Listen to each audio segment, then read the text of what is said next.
Hola, ¿qué tal amigos? ¿Qué tal amigas? Buenas noches. Si ustedes ven en vivo este programa, hoy es jueves 11 de junio, las 7 de la noche en San Salvador. Si ven después, buenos días, buenas tardes, gracias por permitirme llegar hasta ustedes en este espacio de plataforma que semanalmente nos permite Encuentro TV. Yo siempre estoy muy ansioso de que llegue el momento de hacer este programa para poder tener un diálogo con ustedes sobre la realidad nacional y algunos hechos también de la coyuntura internacional. Empezó el mundial, ¿verdad? Tenemos que hacer referencia al mundial. Seguramente muchos de ustedes vieron el partido inicial en el Estadio Azteca, México-Sudáfrica, el mismo estadio histórico donde en 1970 se coronó campeón Brasil y Pelé, y en 1986 Argentina y Diego Armando Maradona, ¿verdad? Eh, ¿Qué podemos decir del Mundial? Ha habido señalamientos críticos, ¿verdad? Probablemente ese sea nuestro aporte a la conversación sobre el Mundial, ¿verdad? Recordemos que se da en medio de una oleada de persecución antiinmigrante en los Estados Unidos, una oleada xenofóbica que incluso se ha expresado con el negado de visados a árbitros, a jugadores, el caso de la selección iraní, que a pesar de que recibieron sus visas, pero se les obliga a no permanecer más de un día en Estados Unidos y han tenido que alojarse en Tijuana, México, y de ahí viajarán a Los Ángeles, donde van a realizar sus encuentros. Muestra claramente también este mundial una mercantilización extrema, ¿verdad? Eh, los precios han estado en niveles altos nunca vistos. Y luego la politización, ¿verdad? Claramente pareciera que hay una intención de la FIFA, en concreto del señor Infantino, de apuntalar políticamente a un alicaído Donald Trump. Recuerden ustedes que al inicio incluso le inventaron un Nobel de la Paz de la FIFA a Donald Trump. Como el tipo se había quedado molesto porque no le dieron a él el premio Nobel de la Paz los noruegos, sino que se lo dieron a María Corina Machado, entonces Infantino, para adobarle el gusto a Trump, le inventa un premio de la paz de la FIFA, ¿verdad? En México también ha habido críticas, la otra sede mundialista, además de Estados Unidos y Canadá, ¿verdad? Hay un gobernador en Nuevo León, Samuel García se llama, es un derechista del PRI, aporofóbico, que incluso mandó a poner vallas y a ocultar las colonias pobres, las zonas marginales, para que las delegaciones de aficionados y turistas que pasen no vean, no se den cuenta que hay pobreza y que hay marginación en la ciudad de Monterrey, ¿verdad? También en México el mundial se va a dar en medio de protestas por los desaparecidos, por el crimen de los narcotraficantes. Entonces creo que no hay que olvidarse de todo eso, ¿verdad? Por lo demás, El Salvador nuevamente ausente en un mundial, a pesar de que ahora hubo más cupos para la CONCACAF, en tanto que Canadá, México y Estados Unidos, por ser anfitriones, tenían reservado su espacio. Se pensó que El Salvador tal vez entraba en los tres que fueran, pero no, ¿verdad? Yo creo que es criticable que no haya una política de promoción del deporte. Hoy me van a decir los troles, ya estás diciendo que también Bukele es el culpable de que no estemos en el mundial, por supuesto. ¿Y quién es el que ha gobernado en los últimos 7 años y no ha impulsado una política de rescatar el deporte? ¿Mm? Ya pasaron dos eliminatorias en las que pudo haber sido la historia diferente, pero desde el gobierno no ha habido una política, más allá de la acción de nepotismo de poner a un hermano del presidente en el Indes y ahora en la fast food, ¿verdad? Entonces, El Salvador lleva 44 años, 11 mundiales de no estar. Vamos a ver si las cosas cambian en el futuro.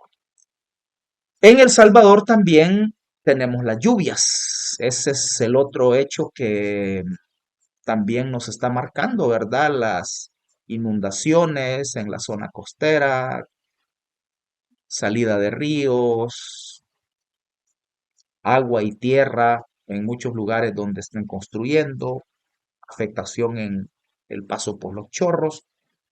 Las lluvias nos recuerdan que somos un país vulnerable, ¿verdad? Que somos altamente vulnerables ante fenómenos naturales como las lluvias que terminan convirtiéndose en desastres sociales, ¿verdad? Humanitarios, especialmente para personas más pobres que viven en condiciones precarias, en zonas de riesgo, ¿verdad? Es el otro país que tenemos, ¿verdad? Uno es el centro histórico, el que nos muestra la propaganda gubernamental, y el otro es El Salvador profundo, el país de las condiciones de vida precarias de la mayoría de la población salvadoreña, ¿verdad? Que viven en el desempleo, el subempleo, el empleo informal, ¿verdad? Bueno, entonces las lluvias nos recuerdan que necesitamos cambiar de rumbo en la gestión ambiental, ¿verdad? Eh, Toda esta destrucción de la finca El Espino, la cordillera El Bálsamo, el volcán de San Salvador, Valle El Ángel, lago de Coatepeque, lago de Ilopango, zona costera, es la que provoca que haya desastres. Necesitamos corregir eso y repensar el país desde una perspectiva ambiental. Fíjense que cuando uno ve las correntadas de agua por el cemento de los centros comerciales, de las residenciales, de todo lo que se está haciendo, em, esa agua podría filtrarse y aumentar nuestra reserva de agua subterránea, pero ahora corre, ¿verdad? Causando desastres, además, como ya dijimos. Imagínense si en el país tuviéramos reservorios de agua y hubiera en el marco de una política de producción alimentaria reservorios de agua y que esta agua fuera a dar a lugares donde la vamos a conservar y nos va a servir para producir alimentos todo el año. Con lo que llueve en este país, podríamos recoger agua para producir alimentos también en el verano. Podríamos producir permanentemente alimentos, pero no hay una política, ¿verdad? Esta gente que nos gobierna, que se la quiere llevar de vanguardista, de futurista en temas como los que a ellos les interesan, ¿verdad? El Bitcoin. Bueno, pero en el tema de producción alimentaria, de aprovechar el agua que cae al país, ahí no hay, ¿verdad? Entonces, esto hay que señalarlo. Necesitamos urgentemente pensar un país ambientalmente sustentable.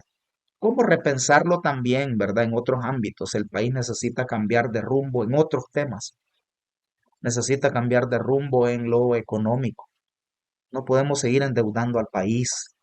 No podemos mantener una reforma tributaria progresiva, regresiva, perdón, donde quienes pagan más son los que menos tienen y los grandes ricos de este país, como Roberto Crip, los Poma, Viejas, ¿verdad? No pagan lo que deberían pagar en función de la cantidad de ingresos que tienen.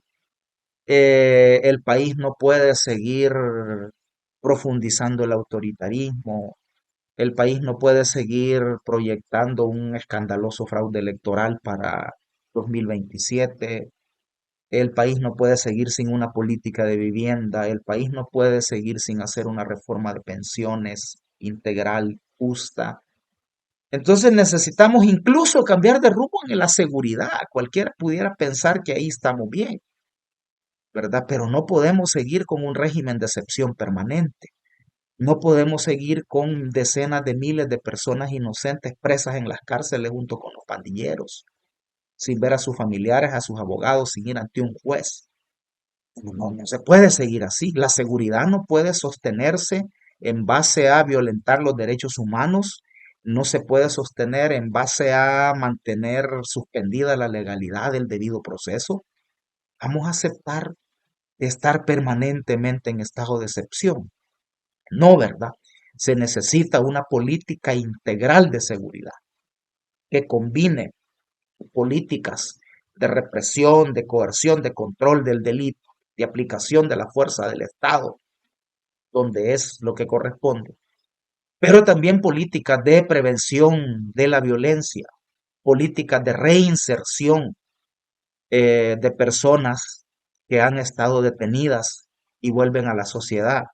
El sistema penitenciario no puede seguir siendo un antro de violaciones de derechos humanos. Tiene que tener la perspectiva para la que fue creada, de reinsertar, de rehabilitar a las personas. Y una política de seguridad que incorpore la atención a las víctimas de la violencia, que de eso no se habla, ¿verdad? ¿Cómo se va a compensar el daño de la violencia causada por las pandillas, por ejemplo? Gente que todavía tiene desaparecidos a familiares y no hay una política gubernamental de encontrar a los desaparecidos, a pesar de que hay cementerios clandestinos por todos lados y la fiscalía y el gobierno saben dónde están esos cementerios clandestinos, por ejemplo. Entonces el país necesita cambiar de rumbo en muchos temas, incluido lo ambiental. Esta semana también hemos tenido algunos hechos relevantes. Hay una demanda de libertad de los veteranos de la Alianza Nacional El Salvador en Paz, un grupo de veteranos de la Fuerza Armada y excombatientes del FMLN que llevan 2 años presos, a pesar de que es un caso inventado. ¿Va? Hay una publicación periodística que se llama Unos terroristas de cartón para Bukele, que confirma que es un caso que se lo inventó la cúpula de la policía con un testigo falso, que estuvo en 2 lugares al mismo tiempo, en México y en El Salvador, con pruebas falsas. La policía exhibió en redes sociales unos morteros hechizos, que esas eran las bombas que iban a estallar en gasolineras, en centros comerciales. Las personas que detuvieron, que además son unas personas mayores de edad, personas con enfermedades crónicas. Lo de terroristas de cartón se refiere a eso. Esta es una frase homónima del tigre de papel. O sea, no es en realidad un terrorista, no tiene la capacidad de causar ningún daño. Entonces hay un llamado porque este 14 de junio se vence el plazo de instrucción. La fiscalía ya no pidió una nueva prórroga, según explica uno de los abogados, conferencia de prensa de esta semana. Por tanto, debe haber una audiencia y ellos deben salir libres, ¿verdad? Es una audiencia única en la que podrían ser condenados. Y como los acusan de planificar actos terroristas, los pueden condenar a cadena perpetua. Por eso es importante que todas las organizaciones y que toda la gente decente se pronuncie en contra de estas groserías, ¿verdad? Y que Atilio Montalvo, Pepe Melara, Eliseo Segura, Alejandro Mira y todos los demás eh, salgan libres, igual los demás presos políticos.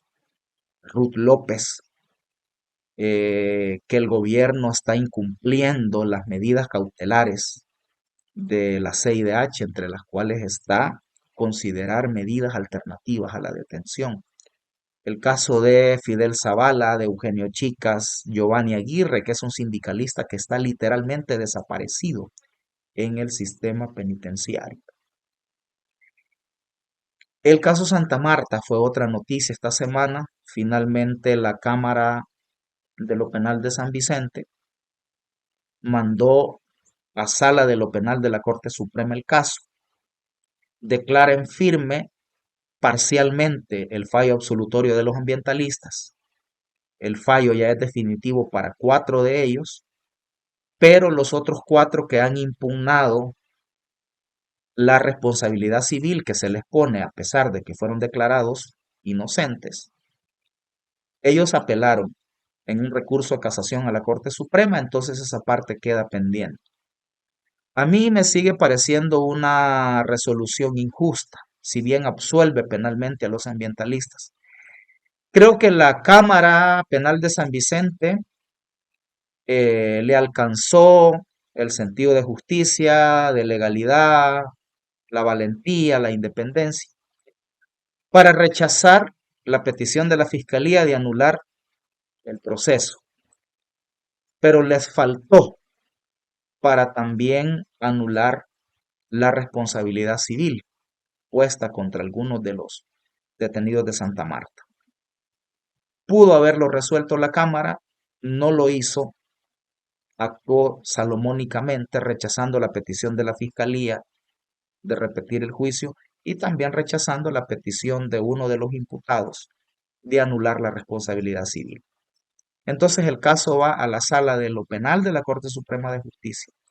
El fallo es firme para 4 de ellos y los otros 4 que han casado la sentencia en la parte de la responsabilidad civil sigue pendiente.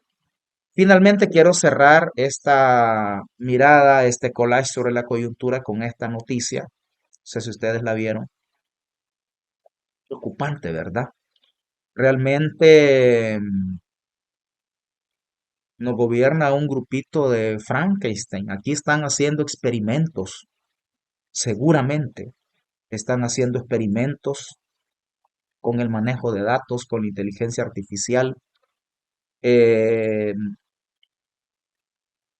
con este gobierno, transnacionales informáticas han tenido acceso a la data completa de un país, que no había sucedido en otros casos. Aquí tienen la data completa de un país, ¿verdad? Cuando el gobierno le cede toda la información a Google para la digitalización del gobierno, cuando le ceden a otra empresa informática los datos médicos de toda la gente que consulta en esta plataforma del doctor SB, el doctor no se ve, andan diciendo por ahí, ¿verdad? El doctor SB. Entonces es bien peligroso. Creo que no deberíamos pasar desapercibido todo este manipuleo de datos. ¿Para qué quieren 1 millón de ciudadanos ficticios? Para el fraude electoral. ¿Para qué? Porque ahí dicen que puede servir para políticas públicas, para... No está claro. Más bien, conociendo todo el contexto, uno puede temer que se puede utilizar para manipular otras cosas, para las elecciones. ¿Será que por eso uno observa que los miembros del oficialismo no temen costos políticos? Porque ya tienen los datos, ya tienen asegurado cómo van a captar el resultado. Entonces es preocupante, me parece que deberíamos como sociedad exigir protección de los datos, deberíamos exigir analizar bien estos procesos de la inteligencia artificial. Quiero cerrar recomendándoles ver la entrevista que Julio Villagrán hizo al padre Chopin, donde comentaron sobre la encíclica Magnífica Humanidad de León XIV, donde precisamente el Papa aborda los riesgos de la inteligencia artificial y plantea la necesidad de regular, de quitar la inteligencia artificial de la guerra, del uso de las armas, y plantea especialmente que la inteligencia artificial debería ser un bien de la humanidad, en tanto que ha sido construida con toda la información de la humanidad, debería ser un bien de la humanidad, y no de estos Elon Musk y de esta gente, este grupito de oligarcas informáticos que son los que se han adueñado de esto como negocio, ¿verdad? Aquí debería haber una Naciones Unidas que apruebe un tratado que declara bien de la humanidad la inteligencia artificial y que se va a utilizar para resolver los problemas de la humanidad, para combatir el hambre, para curar las enfermedades, para revertir el deterioro ecológico y no para hacer la guerra y para hacer negocio de estos mega ricos que se han adueñado de esto. Debería haber una política de expropiación a estas grandes plataformas y ponerlas al servicio de la humanidad.